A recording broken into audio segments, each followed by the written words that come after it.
दे रहे हैं special report और आपके साथ में विजेंद्र सोलंकी। क्या ईरान में खमेनेई का खलीफा राज खत्म होने वाला है और क्या खलीफा के खिलाफ खिलाफत की आवाज ईरान के अंदर इतनी मुखर हो चुकी है कि कभी भी सत्ता का तख्ता पलट हो सकता है। लेकिन क्या इत्तेफाक है कि इलेक्शन से पहले बांग्लादेश में तारिक रहमान की एंट्री होती है, जिसको बांग्लादेश में प्रिंस ऑफ बांग्लादेश कहा गया, और ऐसे ही ईरान में रजा पहलवी की एंट्री हो रही है, जिसको प्रिंस ऑफ ईरान कहा जा रहा है। और बिल्कुल ऐसे वेनेजुएला में जो घटा, उसने बता दिया कि अमेरिका को अपने डॉलर को बचाने के लिए कितने ही देशों की सरकारों को गिराना पड़े तो गिराया जाएगा, और अपनी कठपुतलियों के जरिए उन देशों को अपने इशारों पर नचाया जाएगा। क्या जल्दी ईरान में अमेरिका का ऑपरेशन खमेनेई ऑल आउट शुरू होने वाला है? और क्या हर देश की तरह यहां भी अमेरिका ने जेन जी को आगे किया है? साथ ही सवाल यह कि क्या शिया कानून का विरोध मुसलमानों में इस हद तक खुलकर ईरान में सामने आ रहा है कि महिलाएं नो बुर्का और पुरुष नो कट्टरता का नारा लगा रहे हैं? क्या वाकई में खलीफा के तौर पर खमेनेई का खेल खत्म हो रहा है? और ये जो तस्वीर सोशल मीडिया पर ट्रेंड कर रही है कि फ्री ईरान, उसमें हिजाब को किक करते हुए ईरान में वहां की महिला। इस प्रोग्राम में हम आपको बताएंगे कि ईरान में जेन जी क्या कह रहा है, यह प्रदर्शन क्यों शुरू हुआ, इसमें अमेरिका की भूमिका क्या है, और वहां अगर रजा पहलवी आते हैं तो क्या होगा, और क्या यह अमेरिका का एक नया खेल जो ईरान में शुरू हो चुका है खमेनेई की खात्मे की स्क्रिप्ट के साथ।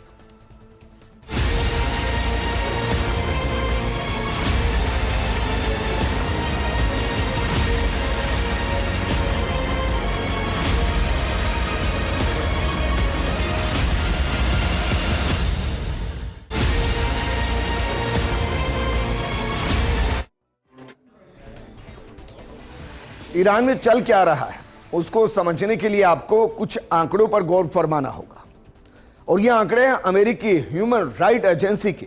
उसके मुताबिक ईरान में बीते कुछ दिनों के अंदर क्या कुछ हो चुका है जरा देखिए। वहां 45 कुल लोगों की जान जा चुकी है। जो 45 मारे गए उसमें से 8 बच्चे हैं, और जिनको गिरफ्तार किया जा चुका है अभी तक वो 2270 है। हालांकि अलग अलग इंटरनेशनल साइट इसको लेकर विरोधाभासी है। कोई इसे 50 के आसपास का आंकड़ा कह रहा है, कोई इसे 35 के आसपास का आंकड़ा कह रहा है। लेकिन कौन इन्हें गिरफ्तार कर रहा है? क्या खमेनेई के आदेश पर वहां की सरकार, वहां की पुलिस इन्हें गिरफ्तार कर रही है? सवाल यह भी है कि ये विरोध प्रदर्शन क्यों जो होते होते वहां 100 शहरों तक पहुंच गया, बिल्कुल वैसे जैसे एक दौर में हमने बांग्लादेश में देखा। ईरान में खमेनेई की खिलाफत की टाइमलाइन क्या रही? क्या जिस खमेनेई के एक इशारे पर पूरा ईरान सजदा करता था, आज उसके सर कलम की बात उसी ईरान में क्यों हो रही है? क्या वाकई में अमेरिका की कुछ शर्तों को ना मानना, परमाणु एक्सरसाइज को कंटिन्यू करना, या चाइना को अपने क्रूड ऑयल का 90% सप्लाई करना, यह ट्रंप की आंखों में खटक रहा है? और क्या उसी ने ईरान के अंदर जेन जी को भड़काते हुए वहां की सत्ता को हिलाने का काम किया है? जरा एक बार इस पूरी टाइमलाइन को समझिए। 28 दिसंबर 2025 राजधानी तेहरान में विरोध प्रदर्शन की शुरुआत हुई। ग्रैंड बाजार में व्यापारियों ने हड़ताल कर दी। 29 दिसंबर 2025 प्रदर्शन दूसरे शहरों में भी फैल गया और पहली बार पुलिस और प्रदर्शनकारियों की झड़प हुई। 30 दिसंबर 2025 तेहरान, यज़्द और जंजन समेत कम से कम 10 विश्वविद्यालयों के छात्र इस आंदोलन में शामिल हो गए, और इस आंदोलन ने जेन जी का रूप लिया। 31 दिसंबर 2025 जब दुनिया नए साल को इस्तकबाल कर रही थी, ईरान के 21 राज्यों में हिंसा फैल रही थी, वहां आगजनी हो रही, और इसमें पहली बार एक नागरिक और एक सिक्योरिटी फोर्स की मौत हुई थी। इसके बाद नए साल की पहली सुबह के साथ प्रदर्शन और ज्यादा हिंसक हो गया। 5 प्रदर्शनकारियों की मौत हो गई और खमेनेई के लिए चैलेंज बढ़ता चला गया। 3 जनवरी 2026 को खमेनेई ने प्रदर्शनकारियों को दंगाई कहा, सख्त कार्रवाई की बात कही। कुल मौतें 28 तक पहुंच गई, और उसके बाद मानो पूरे ईरान में स्थिति कंट्रोल से अनकंट्रोल की तरफ बढ़ती चली गई। हालात ये हुए कि 5 जनवरी 2026 तक 28 राज्यों के अंदर हिंसा फैल गई। तेहरान बाजार में बड़े विरोध और कुल 369 प्रदर्शन दर्ज किए गए। 6 जनवरी 2026 रजा पहलवी ने पहली बार सार्वजनिक अपील की। जो कई दशकों से गायब था वो अचानक से एंट्री लेता है। रजा पहलवी के बारे में आपको बताएंगे, ये कहां था ईरान से गायब होने के बाद, इसको किसने शरण दी और अचानक से ये ईरान की पॉलिटिक्स में सुपर एक्टिव कैसे हो गया। लेकिन इस दौरान लोगों से 8 जनवरी को प्रदर्शन करने को रजा पहलवी ने अपील कर दी। 7 जनवरी 2026 को प्रदर्शनकारियों ने सुरक्षा बलों पर हमले किए और कुल मौतें 30 से 40 के बीच पहुंच गई। 8 जनवरी 2026 यानी कि रजा पहलवी ने जिस तारीख का ऐलान किया था उस तारीख पर 100 से ज्यादा शहरों में प्रदर्शन हुए। स्थिति इतनी बिगड़ गई कि इंटरनेट सेवाओं को बंद कर दिया गया, फोन सर्विसेज बंद हो गई और मौतें 45 तक पहुंच गई। और 9 जनवरी 2026 तेहरान एयरपोर्ट बंद कर दिया गया है, सेना को अलर्ट पर रखा गया है और यह कहा जा रहा है कि कभी भी America Khamenei all out operation को अंजाम दे सकता है। हालांकि पहले यह खबर थी कि खमेनेई ईरान छोड़कर कहीं जा सकता है, लेकिन खमेनेई ने आज ईरान को संबोधित किया और कहा कि वो कहीं नहीं जाने वाला, वो अमेरिका से टक्कर देगा। लेकिन ईरान की सड़कों पर क्या नारे गूंज रहे हैं आप सोचिए। किसी भी आवाम का हुक्मरान ताकतवर तब होता है जब आवाम उसके साथ होती है, लेकिन जब आवाम विरोध के बिगुल को फूंक दे तो हुक्मरान के पास दो ही ऑप्शन होते हैं, या तो सत्ता को त्याग दे या जो शर्तें आवाम की हैं उन्हें हुक्मरान मान ले। वरना ईरान जैसे नारे बहुत जगह लगे हैं। ईरान में जो सड़कों पर नारे गूंज रहे हैं और जिन्होंने खमेनेई की सत्ता और पोजीशन के पूरे साम्राज्य को हिला दिया है, वो नारे क्या हैं जरा देखिए। जो नारे फिलहाल सड़कों पर लग रहे हैं उसमें है खमेनेई की मौत। आप सोचिए, जिस खमेनेई के एक बुलावे पर पूरा ईरान आकर खड़ा हो जाता था, आज उसको मारने के नारे लग रहे हैं, उसकी मौत के नारे लग रहे हैं। दूसरा है इस्लामिक रिपब्लिक का अंत हुआ और यह दरअसल उस कट्टरता के अंत की बात है जहां शिया कानून को इस तरीके से लागू कर दिया गया कि वहां महिलाएं भी फ्रीडम फाइटर की भूमिका में नजर आ रही हैं। इसके अलावा यह आखिरी लड़ाई है, शाह पहलवी लौटेंगे।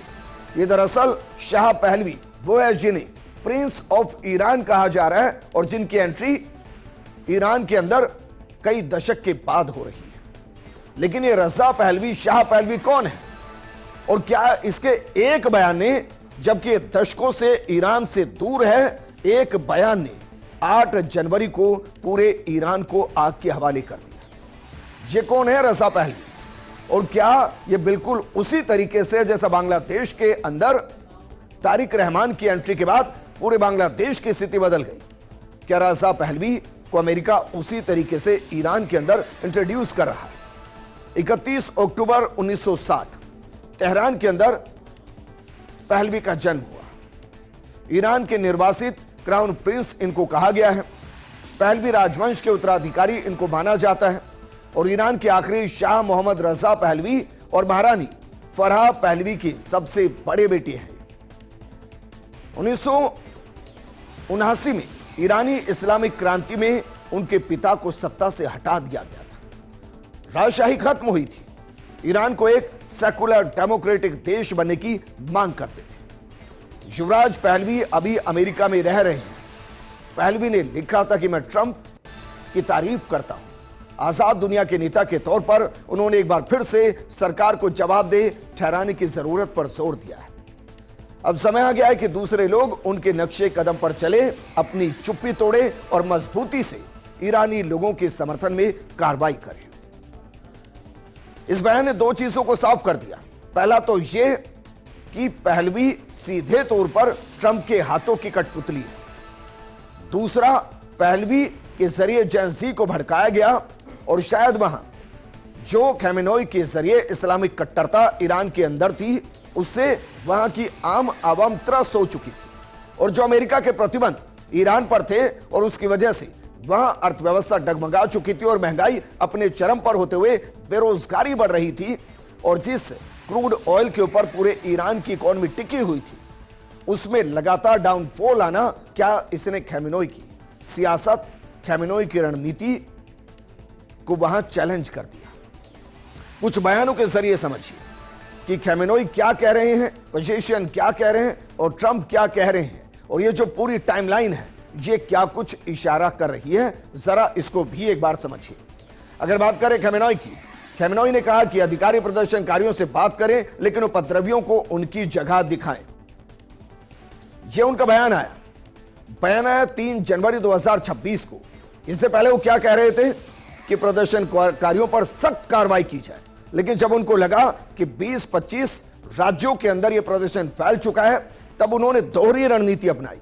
उन्होंने कहा कि प्रदर्शनकारियों से तो बात कीजिए, लेकिन जो उपद्रवी हैं उनको उनकी जगह दिखाइए, यानी उन्हें सलाखों में पहुंचाइए। और वहां के जो राष्ट्रपति हैं पेजेशियन, वो क्या कह रहे हैं कि किसी भी तरह के हिंसक या जबरदस्ती वाले व्यवहार से बचा जाना चाहिए, वरना क्या हो रहा है, 45 लोगों की जान जा चुकी है, 2500 के आसपास वहां सलाखों में पहुंचा दिया गया। और इसका फायदा उठाते हुए शायद इस सिचुएशन को जिसने इस हद तक जाने दिया या जिसको अपनी बारी का इंतजार था, ट्रंप, वो क्या कह रहे हैं, अगर ईरानी अधिकारी प्रदर्शनकारियों को मारते हैं तो अमेरिकी सैन्य कार्रवाई कर सकता है। इसका मतलब क्या है? इसका मतलब जो आंकड़े आ रहे हैं जिसमें बताया गया है कि 45 से ज्यादा लोगों को मार दिया गया है, 2200 से ज्यादा लोगों को सलाखों में डाल दिया गया है, मतलब अमेरिका को फ्री हैंड दिया गया है कि वहां मानव अधिकारों की रक्षा के लिए जो वहां सत्ता को अपने हाथों में कंट्रोल कर रहे हैं उनको सत्ता से बाहर किया जाए और वहां एक ऐसी सरकार लाई जाए जो आवाम की सुनती हो। यह नैरेटिव सेट किया गया। यही नैरेटिव वेनेजुएला में सेट हुआ, यही नैरेटिव एक दौर में गद्दाफी के खिलाफ सेट हुआ और यही नैरेटिव एक दौर में सीरिया के अगेंस्ट तय किया गया। क्या वाकई में ईरान उसी में आगे बढ़ रहा है? लेकिन ईरान में जो खिलाफत है वो क्यों? क्या सिर्फ अमेरिका के भड़काने से पूरा ईरान भड़क गया है? एक इस्लामिक देश क्या वाकई में अमेरिका के कहने पर भड़क गया है और अपने अघोषित खलीफा के खिलाफ ही वो खिलाफत कर रहा है? दरअसल यह प्रदर्शन 28 दिसंबर को तब शुरू हुआ जब तेहरान में दुकानदार सड़कों पर उतरे थे और ये खुले बाजार में अमेरिकी डॉलर के मुकाबले ईरानी मुद्रा रियाल की कीमत में तेज गिरावट से भयंकर नाराज थे। पिछले एक साल में ईरानी रियाल रिकॉर्ड निचले स्तर पर पहुंच गया था। महंगाई 40% तक पहुंच चुकी थी। ईरान के परमाणु कार्यक्रम पर लगे प्रतिबंधों का असर अर्थव्यवस्था पर पड़ रहा था, जो वहां सरकारी बद इंतजामी और भ्रष्टाचार से पहले ही कमजोर हो चुकी थी। यानी कि लोगों के पास वहां रोजगार नहीं था और इन सब के बीच में जो ईरानी महिलाओं का दर्द था वो उनकी जुबानी जब सामने आया तो वो असहनीय नजर आया। हम कुछ उन बयानों को कोट कर रहे हैं जो ईरानी महिलाओं ने वहां के इंटरनेशनल मीडिया के सामने दिया। इन बयानों में बहुत कुछ छुपा है। इन बयानों में यह दर्द भी छिपा है जिस पोस्टर के साथ आज हम प्रोग्राम कर रहे हैं। जरा देखिए वहां की महिलाओं में से 3 महिलाओं के बयान जो इंटरनेशनली प्लेटफॉर्म पर काफी ज्यादा सुर्खियों में रहे। वो बयान क्या है उनको जरा एक बार देखिए और उस दर्द को समझने की कोशिश कीजिए। वहां एक महिला क्या कह रही है, हम मुश्किल में जी रहे हैं, ऐसा लगता है जैसा मैं हवा में लटकी हूं, ना कहीं जाने के पंख हैं और ना ही वहां अपने सपनों को पूरा करने की उम्मीद है। यहां जिंदगी असहनीय हो गई है। दूसरी महिला क्या कह रही है, वो कह रही है कि धार्मिक सत्ता ने उनके सपने छीन लिए हैं। उन्होंने कहा कि वो ये दिखाना चाहती हैं कि अब भी चीखने के लिए उनके पास आवाज है। इस वाक्य के दर्द को समझिए। वो महिला क्या कह रही है, वो महिला कह रही है कि अब भी चीखने के लिए उनके पास आवाज है और चेहरे पर मारने के लिए मुक्का भी है। यानी कि वहां उनको इस हद तक दबाया जा रहा है कि उन्हें अब अपनी जिंदगी की फिक्र नहीं है। वो अपने हक के लिए चिल्लाना चाहती हैं और जो उनके हक के बीच में है उनसे वो लड़ना चाहती है। तीसरी महिला क्या कह रही है, मेरी दोस्त और उसकी 3 बहनें पिता खुफिया सेवाओं में एक जाना पहचाना नाम है, पिता को बिना बताए प्रदर्शन में जा रही। अब सोचिए कि ईरान के खुफिया एजेंसी के जाने माने अफसर, उनकी बेटियां भी प्रदर्शन का हिस्सा है। मतलब ये बयान बता रहे हैं कि वहां महिलाओं को इस तरीके से शिया कानून के अंदर दबाया गया, उनको लागू किया गया कि वो वहां सांस नहीं ले पा रहे। और इसीलिए पहली बार ऐसा हुआ है कि इतनी बड़ी तादाद में महिलाएं सड़कों पर हैं ईरान के अंदर। लेकिन इस सबके पीछे ईरान और खासकर खमेनेई वो ट्रंप को जिम्मेदार मान रहे हैं।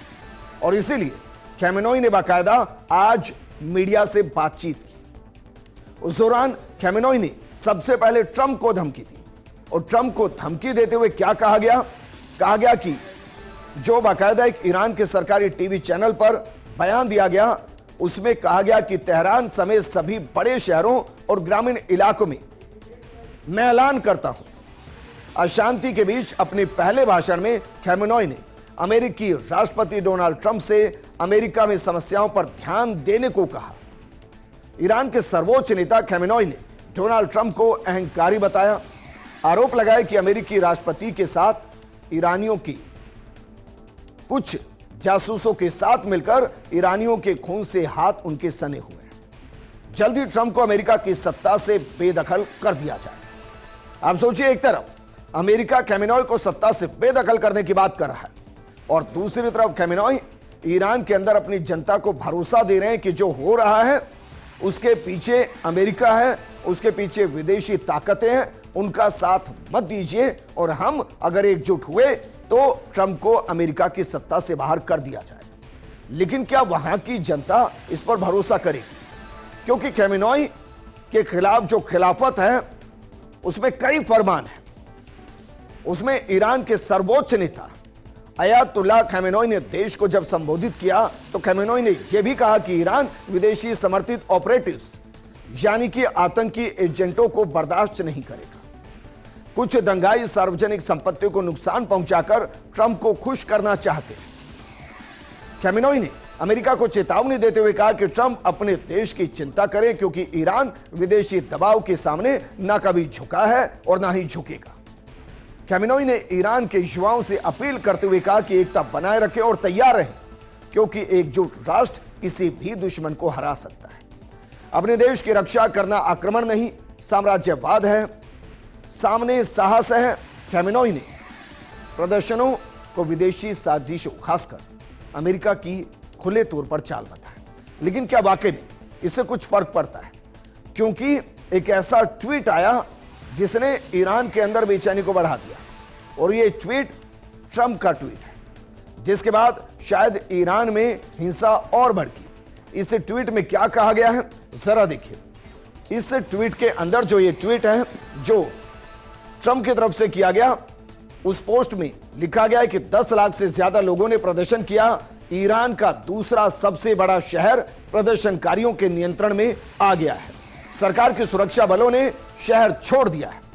ये बिल्कुल इस तरीके से मानो वहां इस कदर विद्रोह हो चुका है कि ईरान के अंदर न सरकार की सुनी जा रही है, न वहां सुरक्षा एजेंसियों की सुनी जा रही है और वहां जनता अपने हाथ में शहरों को ले रही है। लेकिन जिस शहर का जिक्र हो रहा है यह शहर है मशहद, जिसके लिए कहा गया है कि शिया कंट्रोल हो चुका है। दरअसल मशहद शहर की कुल आबादी करीब 40 लाख के आसपास है और यह शहर तुर्कमेनिस्तान और अफगानिस्तान की सीमा के पास स्थित है। यह ईरान का सबसे बड़ा धार्मिक शहर है। मशहद में इमाम रजा का पवित्र दरगाह भी है जो शिया मुसलमानों का एक बहुत बड़ा तीर्थ स्थल माना जाता है। हालांकि शहर पर कब्जे को लेकर ट्रंप के दावे की पुष्टि नहीं हो पाई। किसी भी भरोसेमंद रिपोर्ट ने यह साबित नहीं किया कि सुरक्षा बल पूरी तरह से शहर छोड़कर जा चुके हैं या मशहद प्रदर्शनकारियों के कब्जे में चला गया। क्योंकि ट्रंप को आदत है बयान देने की। मशहद को लेकर भी मुमकिन है एक ऐसा ही बयान दिया गया जिसे ईरान में खासकर खमेनेई और पोजीशन की सरकार परेशान हो। लेकिन कौन जाने जिस तरीके से रातों रात वेनेजुएला से मदुरो को उठा लिया गया, क्या खमेनेई के खिलाफ भी ऑपरेशन खेमेनोई ऑल आउट लॉन्च किया जा सकता है। बहरहाल जो इस वक्त पूरे वैश्विक पटल पर चल रहा है उसको एक तस्वीर के जरिए आपको समझाने की कोशिश करते हैं। जरा समझिए कि कठपुतलियों का खेल कौन खेल रहा है और इसमें किन किन को नचाने के जरिए देशों को नचाने की कोशिश की जा रही है। दरअसल ये तीन चेहरे बेहद महत्वपूर्ण हैं, क्योंकि इनमें जो पहला चेहरा है वह तारिक रहमान का, इसमें जो दूसरा चेहरा है वो है जुआन गुएडो का, और जो तीसरा चेहरा है वो तीसरा चेहरा इसमें रजा पहलवी का। ये तीन लोग नहीं हैं, ये दरअसल तीन देश हैं, और इन तीनों देशों को समझिए जरा, और इन तीनों देशों का एक कनेक्शन समझिए। सबसे पहले आप आइए तारिक रहमान पर, क्योंकि बांग्लादेश के अंदर चाइना काफी हद तक इन्वेस्ट कर चुका था और उसके जरिए जो बांग्लादेश का सी पोर्ट है उसको वो कंट्रोल करना चाहता है। इसके अगेंस्ट वहां क्या खेल किया गया, और वहां अमेरिका की तरफ से तारिक रहमान को एक तरीके से इंट्रोड्यूस कर दिया गया, जो एक लंबे वक्त से बांग्लादेश से बाहर था। दूसरी तरफ आइए जरा चेहरे पर रजा पहलवी। ईरान के अंदर खेमेनोई की सरकार चाइना के साथ डील कर रही थी और 90% क्रूड ऑयल वो चाइना को सप्लाई कर रही थी, और इस वजह से पेट्रो डॉलर कमजोर हो रहा था। दूसरा, अमेरिका यह आरोप लगाता आया कि यूरेनियम संवर्धन के जरिए ईरान बाकायदा न्यूक्लियर टेस्ट कर सकता है। क्या वाकई में इसीलिए Prince of Iran Reza Pahlavi को वहां सियासत में डालने की कोशिश की जा रही है। और तीसरा, जुआन गुएडो दरअसल वो चेहरा है जो वेनेजुएला के अंदर एक दौर में राष्ट्रपति था, चुनाव हार गया। उसने कहा कि चुनाव में घपला हुआ है। वहीं से मादुरो को एक ऐसे नेता के तौर पर प्रेजेंट किया गया जहां वोट चोरी के आरोप लगे, और अमेरिका के खिलाफ जब वेनेजुएला पूरे तरीके से गया और चाइना के साथ क्रूड ऑयल को लेकर डील करने लगा, तो वहां से मादुरो को हटाकर जुआन गुएडो को बैठाने की तैयारी की गई। आप सोचिए जरा, जिन तीनों को ट्रंप अलग अलग देशों की गद्दी पर पहुंचाने की कोशिश करें, क्या वो स्वतंत्र अपने देश के लिए फैसले ले पाएंगे या ट्रंप के हाथों की कठपुतली बन जाएंगे? सवाल यह कि इन तीन देशों के अंदर जो इशू है, क्या उन्हें सिर्फ मोहरा बनाकर अमेरिका अपने हिसाब से उन देशों को कंट्रोल करना चाहता है, और वहां जो चाइना का कंट्रोल बढ़ गया है उसे कम करना चाहता है? अगले 2-4 दिन कहा जा रहा है कि ईरान के लिए भारी है। अमेरिका अटैक कर सकता है, वहां खेमेनोई को सत्ता से पूरे तरीके से बेदखल कर सकता है, और वहां रजा पहलवी को सत्ता सौंपी जा सकती है, बिल्कुल वैसे जैसे जुआन गुएडो को वेनेजुएला और तारिक रहमान को बांग्लादेश सौंपने की तैयारी हो रही है। इस प्रोग्राम में फिलहाल इतना ही। आप बने रहिए फर्स्ट इंडिया न्यूज के साथ, क्योंकि खबरों का सिलसिला लगातार जारी है। नमस्कार।